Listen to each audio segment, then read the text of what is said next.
C'est dans les années 80 qu'un nouveau style de musique va apparaître, premièrement aux États-Unis. Ce style de musique s'appelle la pop, qui veut dire popular music. Ce style de musique a fait naître énormément de légendes qu'on connaît tous maintenant, que ce soit Madonna, que ce soit The Weeknd, Bruno Mars, mais surtout quelqu'un que vous connaissez tous, c'est obligé que vous écoutiez de la pop ou pas, qui a révolutionné l'histoire de la pop et même l'histoire de la musique tout court, Michael Jackson. Avec plus de 400 millions d'albums vendus dans le monde entier, c'est officiellement l'artiste qui a vendu le plus d'albums dans l'histoire de la musique. Même 16 ans après sa mort en 2009, il rapporte toujours chaque année des millions de dollars à l'industrie de la musique. Et je suis sûr à 100% qu'il y a des gens parmi vous qui regardent cette vidéo qui l'écoutent quotidiennement, voilà, qui aiment sa musique, qui aiment sa personnalité. Mais il y a une question hyper intéressante qui se pose, c'est à quel point est-ce que vous connaissez réellement Michael Jackson? Et c'est vrai qu'en y réfléchissant, c'est plutôt une question intéressante, parce qu'il y a des millions de gens qui l'écoutent quotidiennement dans le monde,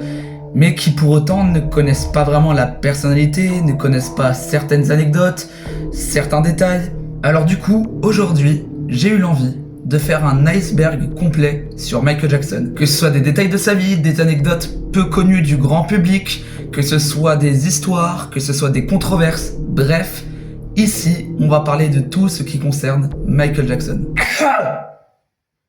Covid. Mais avant de commencer, peut-être que certains ne connaissent pas le format iceberg ou ne savent pas ce que ça signifie, donc je vais vous l'expliquer très clairement et très simplement. Dans un iceberg, souvent, on voit la surface, donc l'extérieur de l'iceberg, donc les faits pas très connus.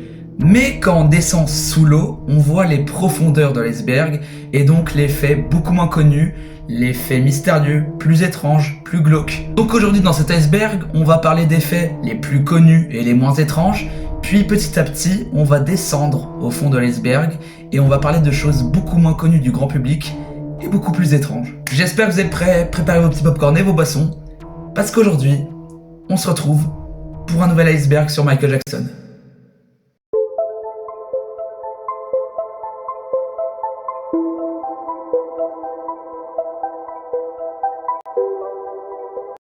Donc là, on va commencer par le ciel de l'iceberg. Ciel, ciel, tu m'as... Ok, je ferme ma gueule. Donc, dans le ciel de l'iceberg, c'est les faits les plus connus et les moins étranges. Et donc, on va commencer par la naissance de Michael Jackson. Michael Joseph Jackson est né le 29 août 1958 à Gary dans l'Indiana, qui est un état des États-Unis. Et il est le 8e d'une famille de 10 enfants. Son père, du coup, Joe Jackson, était quelqu'un d'assez violent, quelqu'un d'assez strict, et il battait, voilà, et maltraitait souvent ses enfants. Et Michael, du coup, n'y échappa alors qu'il était très jeune. Son père le rabaissait constamment, que ce soit sur la forme de son nez, que ce soit sur sa couleur de peau. Bref, tous les jours, il se prenait des remarques assez violentes de son père. Et la famille Jackson était plutôt une famille musicale. Même le père, donc Joe Jackson, jouait dans un groupe. Et il voulait à tout prix que ses enfants deviennent, du coup, musicien. Donc assez tôt, donc quand je vous dis assez tôt, c'est à l'âge de 10 ans, Michael et ses 4 autres frères ont monté un groupe qui s'appelle les Jackson 5. Mais ça, on aura l'occasion d'en parler un peu plus tard dans l'iceberg. La mort de Michael Jackson. Michael Jackson est mort le 25 juin 2009 à Los Angeles, alors qu'à ce moment-là, il préparait un gros retour sur scène avec une tournée intitulée This Is It. Il est mort d'une overdose de médicaments parce qu'il était hypocondriaque, donc il avait peur de tout ce qui était microbes et tout. Et en plus de ça, il a développé au cours de sa carrière une addiction aux médicaments, ce qui fait que du coup, au bout d'un moment, donc le 25 juin 2009, ça l'a tué. Et après sa mort, il y a des photos qui ont été prises dans sa chambre où on peut voir des tas de médicaments, des bonbonnes d'oxygène, bref, tout ça. Et donc du coup, quelques mois plus tard, vers octobre 2009, il y a eu un film intitulé This Is It, où il y avait les répétitions de Michael qui avaient été filmées pour la tournée qu'il devait faire. Sauf que beaucoup de gens l'ont plutôt mal vu de faire un film pour se faire de l'argent quelques mois après la mort de Michael. Donc beaucoup de fans de Michael Jackson ont commencé à manifester devant les salles de cinéma avec des t-shirts où c'était marqué This is not it, en référence à This is it. Mais on aura l'occasion de parler un peu plus de sa mort plus tard dans l'iceberg, parce que vous verrez qu'il y a des choses assez bizarres qui s'y cachent derrière. Donc on en a déjà fini avec le ciel, voilà, il n'y avait que 2 sujets. Maintenant place à la surface. Bienvenue dans la surface, donc c'est à partir de là qu'on va commencer à creuser un peu plus, où ça va devenir un peu plus intéressant. et où il y aura beaucoup plus de sujets à raconter. Le biopic sur la vie de Michael Jackson. Il y a un biopic qui devrait sortir vers avril 2026 qui retracerait toute la vie en fait de Michael Jackson, toute sa carrière. Le biopic s'appelle du coup Michael, voilà, ils sont pas fait chier à trouver le titre. Et du coup, la personne qui incarnera Michael dans le biopic sera Jafar Jackson, qui est le cousin de Michael Jackson. Et pour le coup, je trouve que c'est plutôt une bonne idée, voilà, d'avoir choisi un des membres de la famille Jackson pour incarner le film qui parle de Michael Jackson. Les changements physiques. Je pense que vous connaissiez Michael Jackson ou non, vous savez tous, absolument tous, que Michael a fait durant toute sa carrière, toute sa vie, d'énormes chirurgies esthétiques pour modifier son apparence, ses traits physiques. Et il y a 2 raisons qui expliqueraient pourquoi est-ce qu'il a décidé de modifier totalement son visage. Premièrement, comme je vous l'ai dit tout à l'heure, Michael se prenait souvent des remarques de son père plus jeune, voilà, des remarques assez grossières sur son nez, sur sa couleur de peau, sur ses traits physiques, bref. Et en grandissant, ça l'aurait énormément complexé, ce qui fait que du coup, il aurait décidé de modifier son nez, son visage, sa couleur de peau. La deuxième raison est qu'il aurait été atteint d'une maladie qui s'appelle le vitiligo, où en gros, c'est quand tu commences à avoir des taches blanches sur ta peau, et donc du coup, t'es obligé de faire des modifications physiques. Voilà, tu vas pas rester toute ta vie avec des taches blanches sur le torse, sur le visage, sur les mains, bref. Et c'est ce qui l'aurait obligé du coup à changer de couleur de peau, voilà. Mais il y a pas mal de personnes, notamment des personnes de la communauté afro-américaine, qui ont trouvé que c'était des excuses bidons, voilà, que en fait depuis le début Michael avait honte d'être noir, qu'il voulait être blanc, voilà, qu'il était raciste. Bref, cette transformation physique a fait énormément parler, mais pas pour les bonnes raisons. Hit emblématique. Bon, ce sujet va être très court, mais je pense que beaucoup connaissent certains sons de Michael Jackson comme Thriller, Billie Jean, Beat It, Bad, Smooth Criminal, et bien sûr j'en passe. C'est des titres qui lui ont permis de lui donner cette renommée internationale dans le monde entier. Son album le plus vendu est Thriller, et d'ailleurs c'est l'album le plus vendu de l'histoire de la musique, parce qu'il compte plus de 80 millions de ventes. Le Moonwalk. Bien sûr, je ne pouvais pas passer à côté de l'un de ses symboles les plus iconiques, le Moonwalk. Mais il y a beaucoup de gens qui pensent que c'est lui qui a créé le Moonwalk, qui a créé ce pas de danse. En vérité, non. Tout commence dans les années 30 où un danseur nommé Cab Calloway reproduisait un peu les mêmes gestes, un peu le même pas de danse. Et c'est ce danseur qui a inspiré Michael, en fait. Bon, bien sûr, Michael l'a revisité un peu à sa sauce et c'est comme ça que tout le monde dans le monde entier connaît le Moonwalk. Mais c'est pas lui qui l'a créé, c'est lui qui l'a rendu célèbre. Les enfants de Michael Jackson. Michael, au cours de sa vie, aura eu 3 enfants, Prince, Paris et Blanquette. Et il y aura eu quand même quelques petites controverses avec ses enfants, notamment le fait que quand les enfants de Michael allaient dans des lieux publics, ils allaient avec le visage couvert, voilà, ils montraient pas leur visage, parce qu'on lui menaçait en fait de kidnapper ses enfants, de les voler, bref, suite à des controverses qu'il a pu avoir un peu plus tôt, dont on parlera plus tard dans l'iceberg. Il y a eu aussi la fameuse photo emblématique où Michael a suspendu son fils Blanquette qui n'avait seulement que quelques mois, qui venait tout juste de naître, par-dessus le balcon d'un hôtel, et ça a créé une controverse et ça a choqué quand même beaucoup de monde. Rivalité avec d'autres chanteurs. Michael Jackson, au cours de sa carrière, a eu pas mal de rivalités avec certains artistes, notamment un qui, à une époque, était littéralement sur le même toit que lui, Prince. Dans les années 80, du coup, les 2 plus grandes stars de la musique américaine étaient Michael Jackson et Prince, et donc forcément, ça a créé une rivalité entre les deux. Forcément, les deux étaient pires ennemis, voilà, vu qu'ils étaient sur le même toit à une époque. Même si on a déjà pu voir les deux dans des événements musicaux, voilà, des cérémonies de récompense, bref. Et d'après certaines rumeurs, il y a carrément eu un soir où Prince a failli tuer Michael Jackson à l'occasion d'un événement musical public où ils étaient tous les deux ensemble.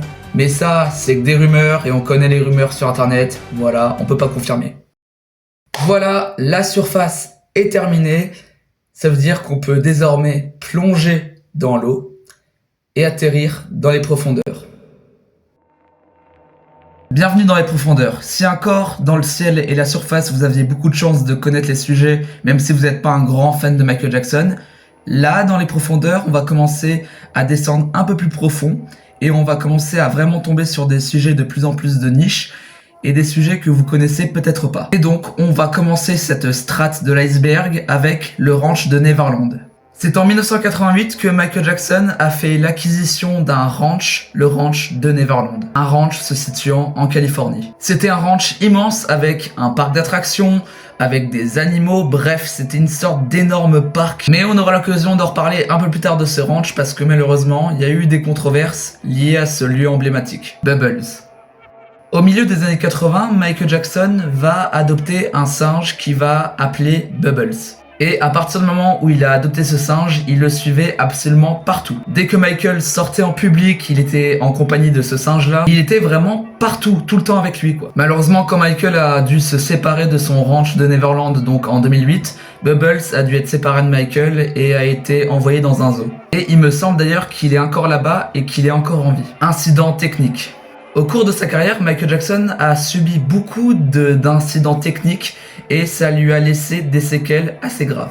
Notamment en 1984 où lorsque Michael était en train de tourner une pub pour Pepsi, ses cheveux ont commencé à cramer à cause des effets spéciaux, des fumées, bref. Et c'est à partir de cet événement-là qu'il va commencer pour la première fois à goûter aux médicaments. En 1999, alors qu'il était en pleine prestation devant des milliers de personnes, il a fait une chute de l'équivalent de 3 étages à cause d'une erreur technique. Et c'est à partir de cet incident-là qu'il a commencé à vraiment devenir addict aux médicaments parce que la douleur était tellement horrible que pour calmer la douleur, il était obligé de prendre énormément de médicaments. Accusation. Ouais, en tant que fan de Michael Jackson, c'est vraiment dur de devoir reparler de ça, mais on est obligé d'en reparler parce que ça reste quand même un événement majeur de sa carrière. En 1988, Michael fait la rencontre de la famille Chandler et va se lier d'amitié avec un enfant de 13 ans se trouvant dans la famille Chandler, Jordan Chandler. Il va l'inviter plusieurs fois à Neverland pour passer la journée, pour jouer, parce qu'il avait un parc d'attractions.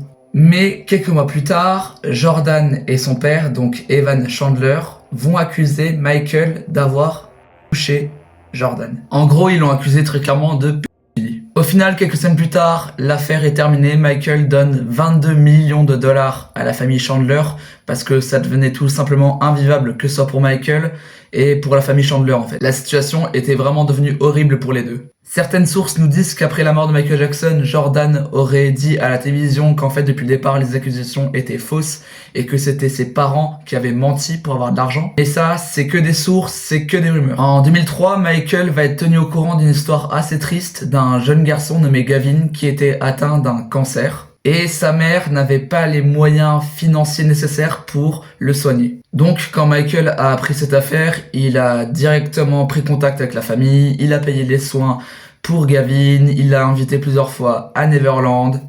Mais l'histoire se répète, quelques mois plus tard, la famille de Gavin accuse Michael Jackson d'avoir touché Gavin. Donc il est de nouveau accusé de pédophilie. Au final, après son procès en 2005, Michael aura été acquitté de tous les chefs d'accusation à cause de certaines incohérences de la mère de Gavin, de la famille qui en fait ont fait comprendre au jury qu'il mentait potentiellement. Mais c'est pas fini. En 2019, soit 10 ans après la mort de Michael, il y a eu un documentaire qui a été fait nommé Living Neverland et où dans ce reportage, il y avait les témoignages de 2 jeunes garçons, James F. Chuck et Wade Robson, qui ont affirmé avoir eu des attouchements de la part de Michael. Sauf qu'il y a un problème parce que Wade Robson, qui fait partie du reportage, avait été appelé comme témoin en 2005 lors du procès de Michael Jackson pour défendre Michael Jackson et où il avait dit que Michael n'avait jamais abusé de lui, voilà, qu'il n'avait jamais subi de gestes déplacés de sa part, qu'il a jamais eu un comportement inapproprié avec lui. Et là, pile 10 ans après sa mort, il revient pour dire qu'en fait, il a abusé de lui, quoi. Donc, pour beaucoup de gens, ce reportage, il est pas passé parce que beaucoup de gens ont eu l'impression que les deux mentaient. Il y avait aussi pas mal d'incohérences dans les témoignages des 2 jeunes, voilà, que ce soit des dates imprécises, voilà, des lieux dans des bâtiments qui n'avaient même pas été créés, bref. Donc là, j'ai vraiment abrégé le plus possible les affaires, voilà, parce que j'aurais pu faire une vidéo de 2 heures sur ça, mais j'en ai clairement pas envie. Voilà, donc si vous voulez vous renseigner un peu plus, il y a plein de vidéos sur YouTube qui en parlent. Voilà, des vidéos plus longues, voilà, des gens qui prennent le temps d'en parler, des vidéos vraiment intéressantes, voilà, donc si vous voulez vous intéresser plus profondément au sujet, allez regarder ces vidéos. Et moi, je propose qu'on passe directement au prochain sujet, les rumeurs. Alors durant sa carrière, Michael Jackson a subi énormément de rumeurs, que ce soit de la part de la presse, que ce soit par les gens en général. Mais des rumeurs aussi fondées par lui-même tout seul, voilà, pour que ça fasse parler. Il y a notamment une photo en 1986 qui a beaucoup circulé, où on voyait Michael Jackson dans un caisson à oxygène qui lui permettrait de vivre plus longtemps. Cette rumeur, c'est lui-même qui l'a créée parce qu'il savait que ça allait faire parler. Il y a eu aussi la rumeur comme quoi il posséderait chez lui le squelette d'Elephant Man. Des rumeurs comme quoi il dormirait dans un cercueil, bref, de tout et n'importe quoi. Et c'est vraiment drôle quand on y repense à quel point les médias sont allés loin pour des rumeurs complètement folles et complètement débiles. Le 11 2001. Alors là, vous allez sûrement me dire, mais qu'est-ce que tu racontes? Mais c'est quoi le rapport avec le 11 2001 et Michael Jackson? Il y a quoi, frère? Qu'est-ce que tu racontes? Je vais vous la faire très simple. Le matin du 11 2001, Michael devait se rendre de base dans les tours jumelles au World Trade Center, là où il y a eu l'attaque, pour une réunion, voilà, par rapport à sa carrière, par rapport à un événement musical. Sauf que ce matin-là, il s'est loupé et s'est réveillé beaucoup trop tard, ce qui a fait qu'il a évité l'attaque. Le miracle de fou, quoi. Si il s'était levé à la bonne heure et qu'il n'avait pas été en retard, il aurait pas été mort en 2009, mais bien plus tôt. Perso, je trouve cette anecdote absolument délirante et je comprends pas pourquoi peu de personnes la connaissent parce qu'elle est vraiment folle quand on y repense. Donc là, on a terminé avec les profondeurs, mais on n'a pas fini. On n'a pas fini. Parce qu'il nous reste une dernière étape avant de quitter cet iceberg. Cette étape s'appelle les abysses. Bienvenue dans les abysses, qui est la dernière partie de cet iceberg sur Michael Jackson et où les sujets seront beaucoup plus sombres et beaucoup plus de niche. La phobie de Michael Jackson. J'ai appris il y a quelques mois de ça que y a des personnes qui ont peur du visage de Michael Jackson. Enfin, du moins, le visage que Michael Jackson avait vers la fin de sa vie, où il était tout blanc, tout pâle, où on aurait cru qu'il était un peu zombifié. Et ben, son visage a trauma énormément de personnes, et ça, je le savais vraiment pas. Et son visage a tellement fait peur à tellement de personnes qu'il y a eu un jeu, quelques années après sa mort, qui est sorti, qui s'appelle Ayuwoki, qui sont les paroles en fait de Ayuwoki de Smooth Criminal. Sauf que pour le titre, ils ont raccourci en Ayuwoki. Et qui est un jeu d'horreur très bizarre avec des screamers, bref, qui fait vraiment très flipper. Et bien sûr, ça a créé d'autres creepypasta, enfin bref, c'est vraiment aller loin pour un simple visage. Dave. Alors, je vous préviens tout de suite, c'est pas méchant du tout, hein, vraiment, ça me fait même mal au cœur de dire ça. Mais la personne dont on va aborder dans ce sujet a traumatisé beaucoup d'enfants. C'est vraiment horrible de dire ça, mais vous allez comprendre pourquoi je dis que c'est horrible. Enfin bref. Dave est quelqu'un qui a subi d'énormes brûlures au visage étant plus jeune. Et du coup, ça l'a marqué à vie. Il a eu des séquelles à vie, physiquement. Et Michael a été tenu au courant de cette affaire, cette histoire. Et il a été bouleversé, en fait, par l'histoire du jeune garçon. Et du coup, il s'est lié d'amitié avec ce Dave. Ils sont limite devenus amis très proches. Mais si Dave a fait autant parler, c'est pour une unique raison qui est absolument dingue. Il y a des gens qui pensent que Dave est Michael Jackson. C'est pas une blague. En fait, quelques mois après la mort de Michael Jackson en 2009, il y a Dave qui a répondu à une interview et les gens ont été choqués de se rendre compte, voilà, ils se sont rendus compte que Dave avait le même timbre de voix que Michael. Not a fan per se, but I always loved his music. And my mother surprised me one day and brought me up to Neverland. And I entered an arcade. We helped, but they're busy off on their day job and, you know, and they leave them at home on the computer and they're just doing all kind of crazy stuff. Et de là, énormément de personnes se sont dites, mais attends, mais c'est Michael Jackson en fait, il est pas mort. En fait, depuis le début, Dave, c'est Michael Jackson. Bon, bien sûr, cette théorie est complètement débile et voilà, elle tient pas la route. Mais c'est fou de se dire à quel point les gens sont allés loin pour créer des rumeurs, voilà, sur la mort de Michael Jackson. Et vous verrez juste après, là, dans l'iceberg, que c'en est pas fini avec les théories. Les rumeurs sur la mort de Michael Jackson. Il y a énormément de personnes dans le monde qui pensent que Michael Jackson n'est pas mort, qu'il est encore en vie et qu'il a inventé sa mort pour partir sur une île, pour préparer un retour. Et il y a certains arguments que ces personnes-là tiennent qui pour eux font sans aucun doute que Michael Jackson est encore en vie. Par exemple, aux funérailles de Michael Jackson, il y a des gens qui ont pu se rendre compte que dans le public des funérailles, il y avait une dame qui ressemblait énormément à Michael Jackson au niveau des traits physiques, de la forme du visage. Et les gens se sont dit, c'est Michael Jackson qui assiste à ses propres funérailles. Il y a aussi le fait que pendant les funérailles, toujours, le cercueil était fermé, alors qu'aux États-Unis, dès que quelqu'un meurt, le cercueil est ouvert. Donc certaines personnes se sont dit, ah mais en fait, mais il est pas mort en fait, il ferme le cercueil comme ça, voilà quoi. Il y a aussi un selfie que Paris Jackson, donc la fille de Michael Jackson, a prise dans sa voiture, et où à l'arrière de la voiture, on pouvait apercevoir une sorte de forme de crâne qui ressemblait beaucoup à celle de Michael Jackson. Et encore, je pourrais faire une vidéo de 3 heures sur ça, tellement il y a eu de théories, de trucs qui ne tiennent pas la route, mais qui sont tellement drôles. Donc, mesdames et messieurs, je vous informe qu'on a terminé l'iceberg. Les gars, j'espère que ça vous a plu, vraiment premier degré, j'espère que ça vous a plu. Je pense que c'est l'une des vidéos que j'ai le plus kiffé à tourner, vraiment c'est un énorme kiff de la faire cette vidéo. J'ai investi beaucoup de mon énergie, beaucoup de mon temps, donc j'espère que vous allez aimer, voilà, c'est le but principal, voilà, que vous allez kiffer cette vidéo parce que j'ai vraiment mis tout mon cœur et toute ma passion dans cette vidéo et j'espère que vous avez passé un bon moment, voilà. Bonne année 2026, voilà, je voulais commencer cette année 2026 avec un banger, enfin j'espère que c'en est un d'après vous. Moi je vous dis à très très bientôt pour une nouvelle vidéo. Gros bisous. Et un conseil du grand frère. Passez une bonne année 2026.